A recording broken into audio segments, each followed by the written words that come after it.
The Nadiad peoples cooperative bank નડિયાદના chairman તરીકે હું આપ સૌનું સ્વાગત કરું છું. અમારી આ બેંક છેલ્લા 67 વર્ષથી કાર્યરત છે અને છેલ્લા ઘણા સમયથી બેંકની અંદર ઇનોવેશનનું કામકાજ ચાલુ હતું ને આજ રોજ પૂરું કરીને નવેસરથી અમે નવા રંગ રોગાન સાથે નવી બ્રાન્ચના અંદર સ્ટાર્ટ કરી રહ્યા છે.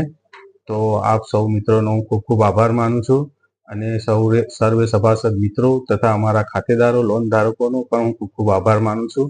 અમારી બેંકની અંદર હાલમાં તમામ પ્રકારની સર્વિસો સ્ટાર્ટ કરી દીધેલ છે, જેવી કે એટીએમ છે, ગૂગલ પે છે, યુપીઆઈ છે, આઈએમપીએસ છે. હું સર્વે મિત્રોને અપીલ કરું છું કે તમે સર્વે મિત્રો અમારી બેંકની અંદર આ તમામ સુવિધાઓનો લાભ લો અને બેંકની પ્રગતિમાં ભાગીદાર બનો. આભાર.